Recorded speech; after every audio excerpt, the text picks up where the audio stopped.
에스겔 47장 1절에서 12절까지 말씀입니다.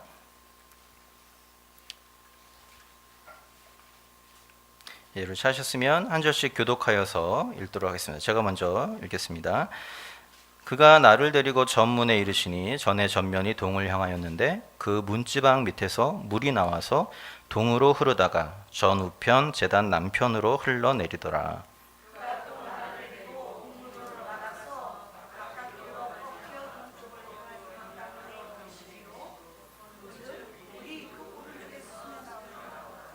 그 사람이 손에 줄을 잡고 동으로 나아가며 일천척을 청량한 후에 나로 그물을 건너게 하시니 물이 발목에 오르더니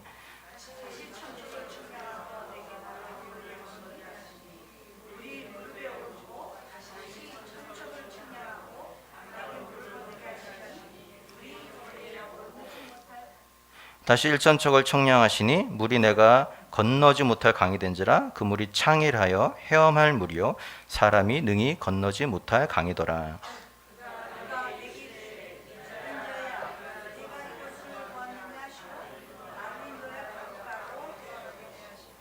내가 돌아간즉 강 좌우편에 나무가 심이 많더라.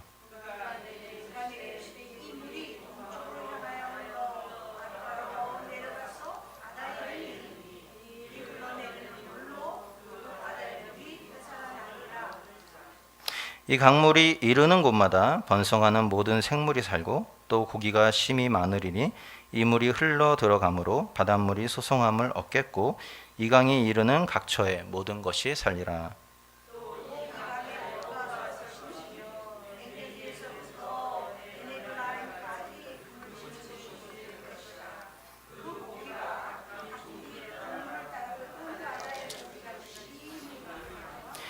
그 진펄과 개펄은 소성되지 못하고 소금 땅이 될 것이며 강 좌우 가에는 각종 먹을 실과 나무가 자라서 그 잎이 시들지 아니하며 실과가 끊치지 아니하고 달마다 새 실과를 맺으리니 그 물이 성소로 말미암아 나옴이라.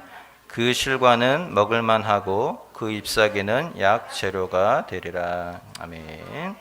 에스겔 47장 말씀을 가지고 우리 생명수의 통로라는 말씀으로 제목으로 말씀을 나누려고 합니다. 제가 미국에 오기 직전에 제가 예전에 중국에서 1년간 살았던 적이 있었던 그 중국의 제남이라는 도시에 잠깐 방문한 적이 있습니다.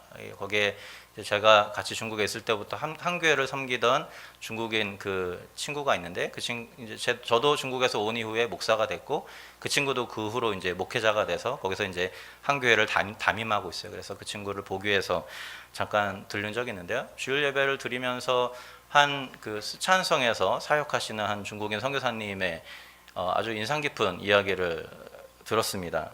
혹시 아시는 분이 있을지 모르겠지만 중국의 스촨성은 지금 동방의 예루살렘이라고 불릴 정도로 엄청난 부흥을 경험하고 있습니다.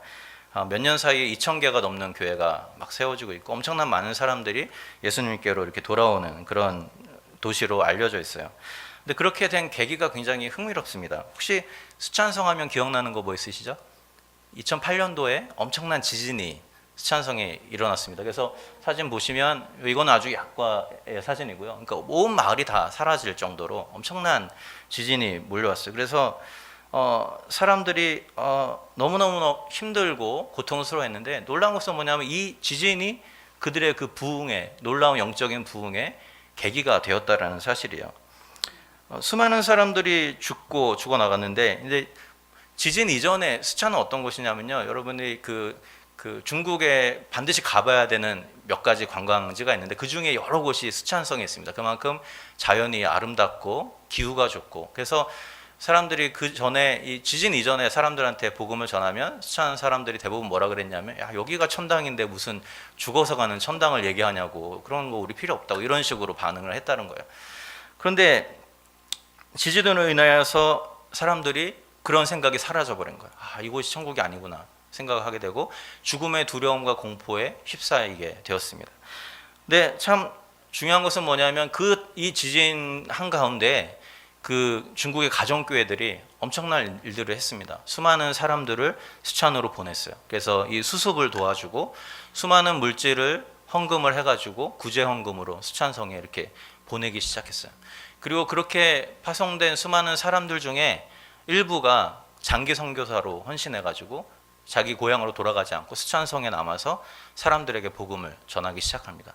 그런 여러 가지 일들을 통하여서 이 수찬성 사람들의 마음이 열려지기 시작했다는 거예요. 그래서 예수님이 누구인데 저 사람들이 저렇게 우리에게 사랑을 보이는가, 그런 것 때문에 마음이 열리기 시작하고 비로소 그들의 헌신을 통하여서 예수 그리스도를 영접하게 되고, 그것이 계기가 되어서 지금 엄청난 부흥을 이루고 있는 그런 도시로 발전을 하고 있다는 것이죠.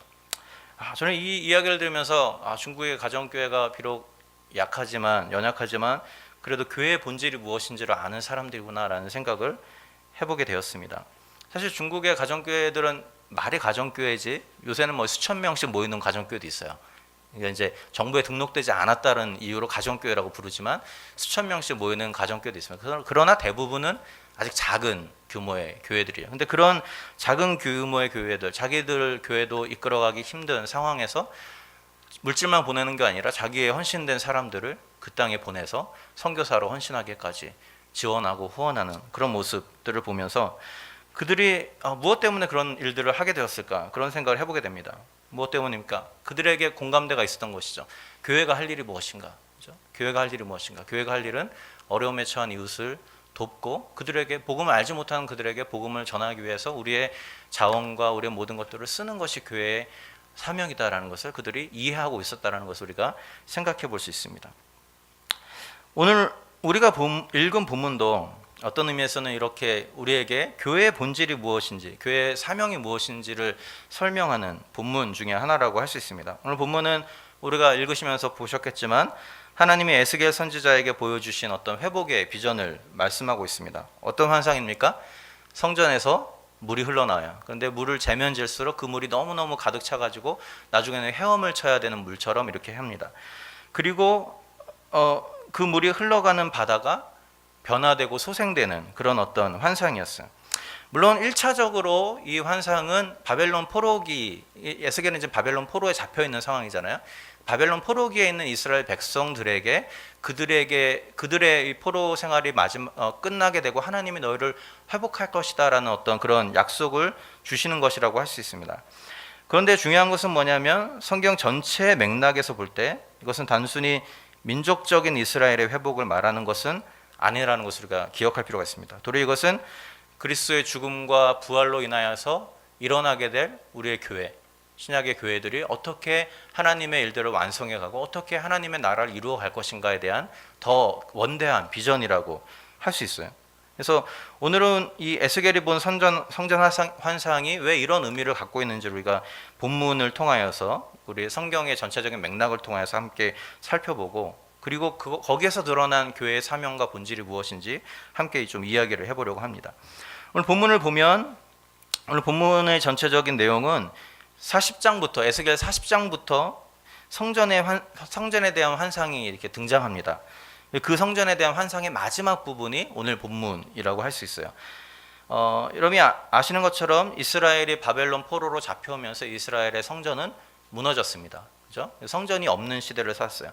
그들에게는 성전에서만 예배를 할 수 있도록 되어 있는 상황이었기 때문에 성전이 없어졌다라는 것은 뭐냐면 더 이상 그들의 입장에서는 우리가 어떻게 신앙생활을 해야 되는가, 어떻게 하나님을 경배해야 되는가, 여기에 대한 본질적인 의문이 들고요. 또 더 본질적인 의문은 뭐냐면 성전은 하나님이 계신 곳인데 그 성전이 무너졌다면 하나님은 과연 존재하는가, 하나님은 우리를 과연 붙잡고 계시는가, 우리를 여전히 구원하실 수 있는 하나님인가, 이런 의문까지도 드는 상황 가운데 있었던 것이죠. 그래서 이 바벨론 포로기 가운데 있었던 사람들의 고민은 뭐냐면 그런 것이에요. 하나님이 정말 살아계시다고 하는데 그 하나님을 우리가 어떻게 경험할 수 있겠는가, 어떻게 믿을 수 있겠는가, 그런 고민이에요. 그런 고민을 하는 사람들을 향하여서 오늘 하나님이 에스겔에게 성전이 회복될 환상을 보여주시죠.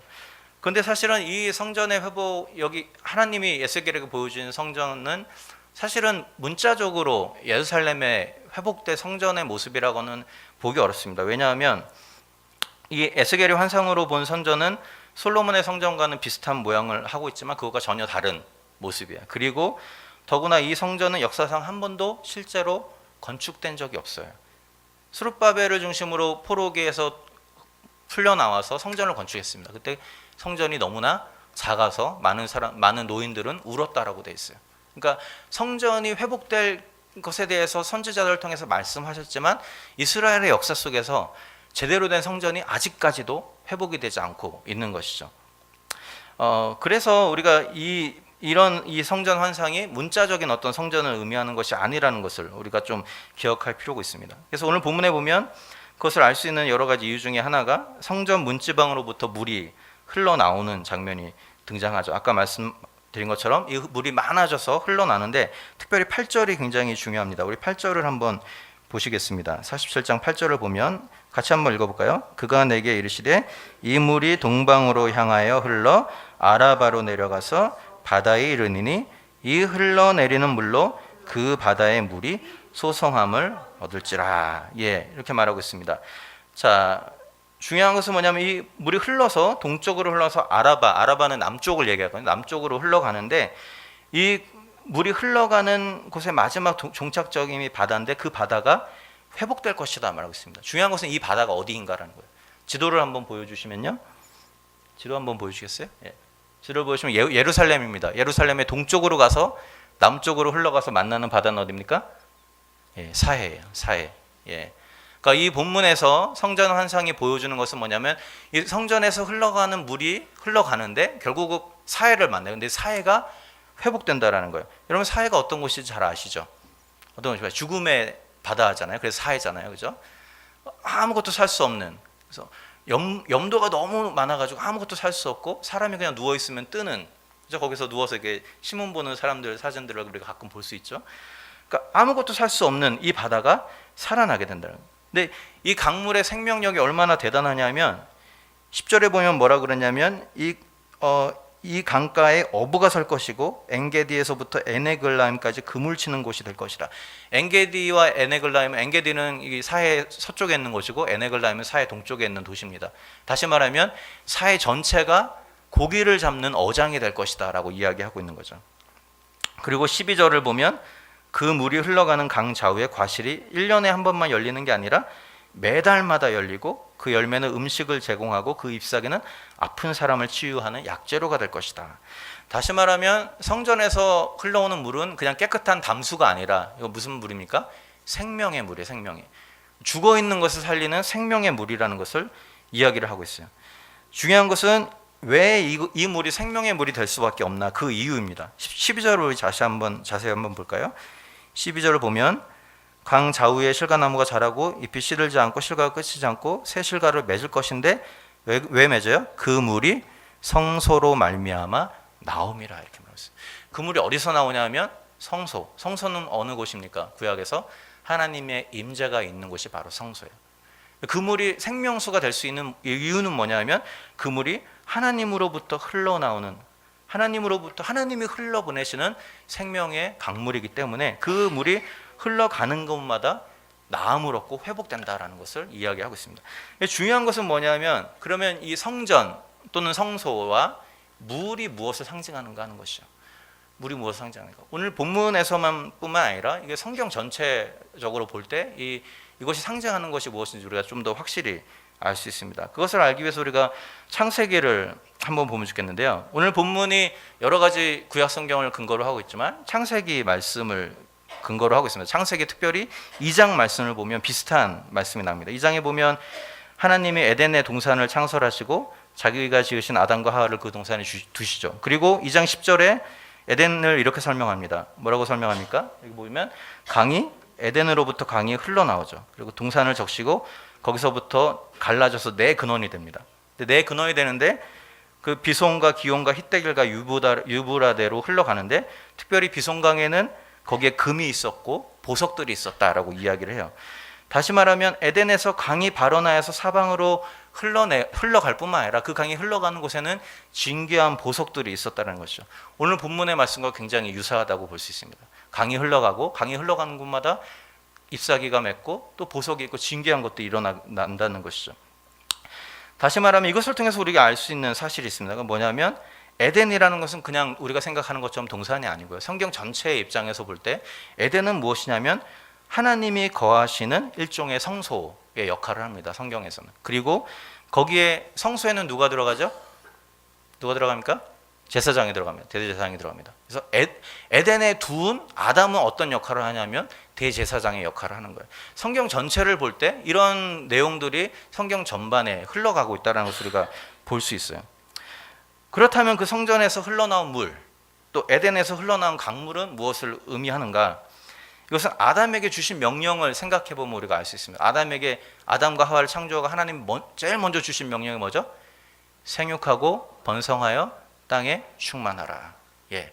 결국 하나님이 그들을 만드신 이유는 뭐냐면 성전으로서 에덴의 제사장으로서 아담을 두셨습니다. 그리고 그들에게 사명을 주시는데 그 사명은 뭐냐면 온 땅에 다니면서 온 땅에 하나님을 예배하고 하나님을 알 수 있도록 너희가 제사장의 역할을 감당하라라는 것을 우리에게 그런 명령이었다는 것을 우리가 기억할 수 있다는 것이죠. 그래서 아담은 단순히 에덴에서 혼자 그냥 이렇게 모든 것을 즐기고 누리기 위하여서 창조된 존재가 아니라는 거예요. 아담은 온 세계 물론 에덴 동산에서 타락이 일어나지 않았다면 아마 에덴이 더 확장되었겠죠. 그렇죠? 근데 어찌 되었든지 간에 아담의 사명은 무엇이냐면 온 땅에 다니면서 온 땅에 하나님을 예배하는 처소로 변화시키는 사명을 부여받은 제사장의 역할을 받은 사람들이라는 것입니다. 근데 하나님이 주신 이 사명이 구약 성경을 보면 잘 이루어지지 않는 것을 보게 됩니다. 아담이 제일 먼저 실패하죠. 아담이 그 사명을 하나님의 명령을 거절함으로 말미암아 결국은 에덴에서 쫓겨나게 됩니다. 그래서 하나님이 아브라함을 부르시죠. 아브라함을 부르셔서 아브라함도 마찬가지 동일한 명령을 주시죠. 뭐라 그럽니까? 땅의 모든 족속이 너로 말미암아 복을 얻을 것이라. 너는 복의 근원이 될 것이라. 복 자체가 될 것이라 이렇게 말씀합니다. 그러니까 결국 아브라함도 일종의 제사장의 역할을 부여받은 거예요. 하나님이 땅에 다니면서 그가 다니는 모든 곳곳마다 제사장의 역할을 하는 거죠. 아브라함은 어떤 의미에서는 좀 이 역할을 잘 감당했다고 봐요. 가는 곳마다 제단을 쌓고 하나님께 예배드리는 장면들이 나옵니다. 그런데 그 이후로 이 제사장직이 출애굽기에는 그 아론에게로 이어지고 또 여러 가지 광야에서 성막을 짓고 그런 제사장의 역할을 감당하지만 결국 이스라엘의 역사를 살펴볼 때 그들은 하나님의 명령을 제대로 지키지 못한, 그죠? 그 온 땅에 다니면서 하나님을 경배하는 나라로 만들기보다는 도리어 그들의 영향을 받아서 하나님을 멀리하고 하나님을 거부하는 지경에까지 이르게 되죠. 그 결과로 결국은 포로 생활을 하게 되고 지금 에스겔 시대의 사람들은 그 결과로 인하여서 포로기 가운데 눈물 흘리는 시대를 살고 있게 되는 것이죠. 어찌되었든 이 구약 성경의 전체의 흐름을 살펴볼 때 하나님이 에스겔에게 보여주신 이 비전, 이 환상, 이것은 어떤 문자적으로 어떤 건물이 지어질 것이라기보다는 이 성전에서 흘러나오는 물이 세상을 살리는 것처럼 하나님의 백성에게 하나님이 부여하신 하나님의 어떤 사명, 그것이 언젠가는 회복될 것에 대해서 약속하시는 장면이라고 할 수 있습니다. 비록 그들은 지금 포로기에 잡혀 있고 미래가 없어 보이고 절망 가운데 있지만 하나님이 이 사명, 이 환상을 보여주심으로 말미암아 너희들이 언젠가는 회복될 것이다라는 것을 보여주고 계신 거죠. 그러면 이 하나님이 약속하신 이 성전의 회복, 이 환상이, 이 놀라운 비전이 어떻게 이루어졌고 또 어떻게 이루어져 가야 되는가, 그것이 중요합니다. 1차적으로는 이것이 우리가 성경 전체를 볼 때 예수님의 죽음과 부활로 인하여서 1차적으로 이루어졌다고 볼 수 있습니다. 그렇죠? 예수님이 오시고 죽으시고 부활하심으로 말미암아 하나님의 백성들이 생겨나게 됩니다. 하나님의 교회가 세워지죠. 물론 이스라엘에 세워졌던 예루살렘 교회도 처음에는 이 명령에 대해서 잘 이해하지 못했어요. 그래서 자기들끼리 안에서 이렇게 살다가 결국은 스데반이 순교하면서 어떻게 되죠? 스데반의 순교로 인해서 흩어진 많은 사람들이 가는 곳마다 복음을 전했고, 그래서 사마리아와 여러 가지 지역 가운데로 흩어져서 복음을 전하는 장면들이 나오게 됩니다. 그 일로 인하여서 지금 우리에게까지 하나님의 복음이 증거되었고 우리가 복음을 받아들이게 되었다는 것이죠.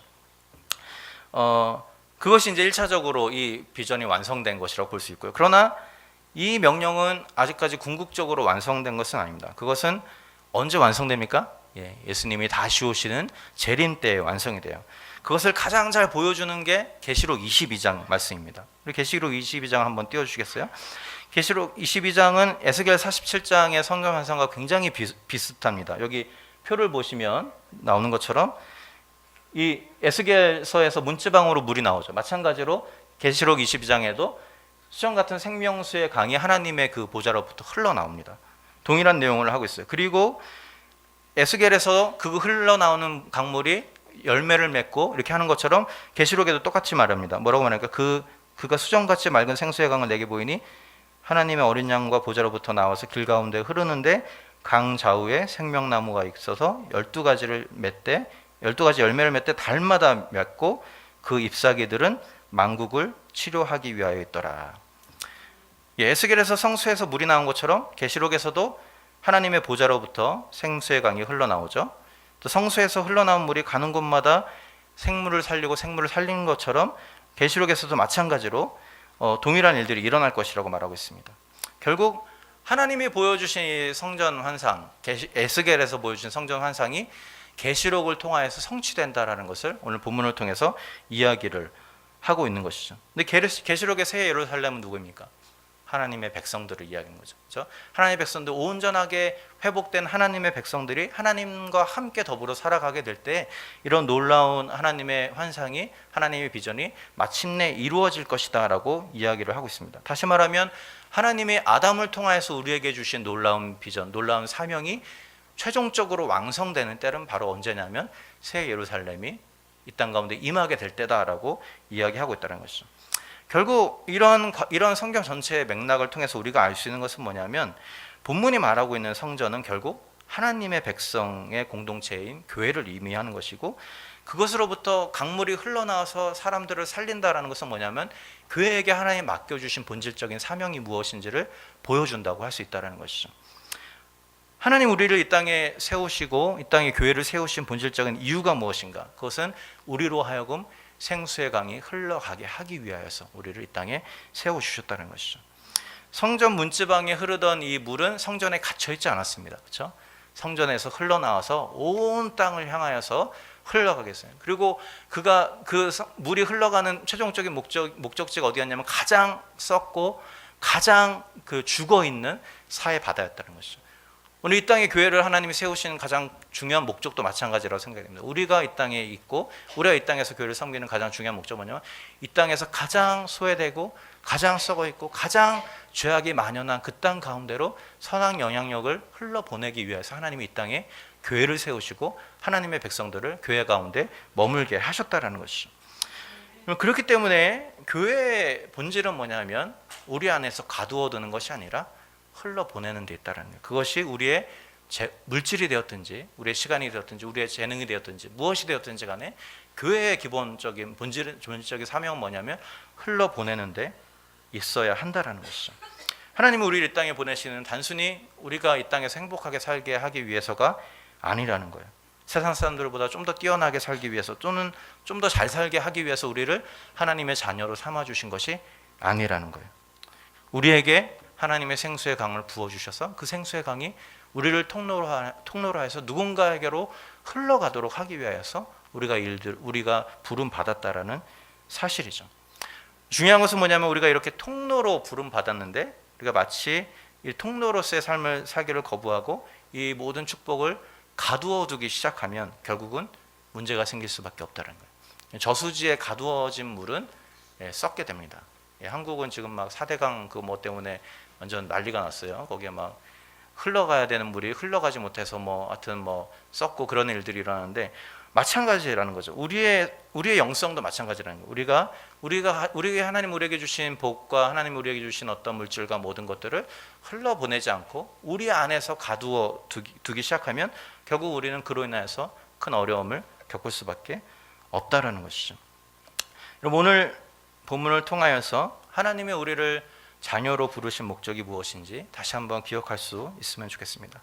하나님이 또 왜 이 땅에 우리 교회를 세우셨는지 우리 그것도 같이 한번 다시 생각해보는 시간이 되면 좋겠습니다. 그 목적은 분명해요. 그것은 뭐냐면 성전에서 흘러나온 강물이 온 세계로 흘러가서 죽은 자를 살리고 병든 자를 고치는 것처럼 우리에게 부어주신 하나님의 재물과 우리에게 부어주신 하나님의 어떤 은혜와 우리에게 부어주신 하나님의 어떤 건강과 시간을 가지고 이 땅에 그것을 필요로 하는 자들에게 흘러보내기 위해서 우리가 부름을 받았다는 것이죠.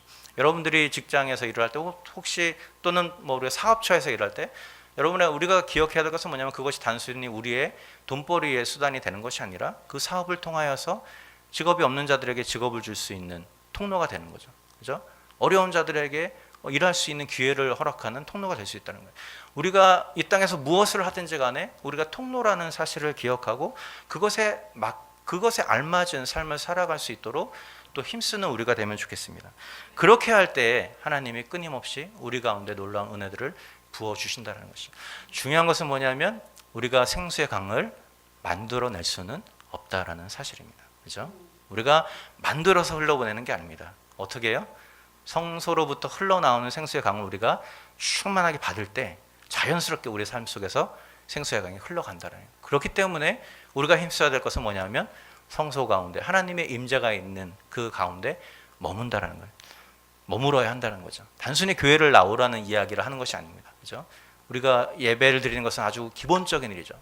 우리의 삶의 현장이 하나님이 함께 하시는 하나님의 성소가 되어야 한다는 거예요. 날마다 우리의 삶이 하나님으로부터 흘러나오는 물을 공급받는 성소가 되어야 한다는 거죠. 내가 그렇게 충만해질 때 자연스럽게 우리 안에서 하나님의 은혜가 흘러갈 수 있다라는 것이죠. 오늘 이 말씀을 기억하면서 여러분 각자의 삶이 정말로 이 거룩한 통로로서의 삶이 될 수 있기를 바랍니다. 더불어서 우리가 섬기는 이 교회가 이 땅 가운데 아름다운 통로로 쓰임 받아서 정말 하나님이 기뻐하시는 하나님의 놀라운 생명수가 날마다 흘러넘치는 아름다운 주의 공동체가 될 수 있기를 주님으로 부탁을 드립니다. 우리 함께 기도하겠습니다.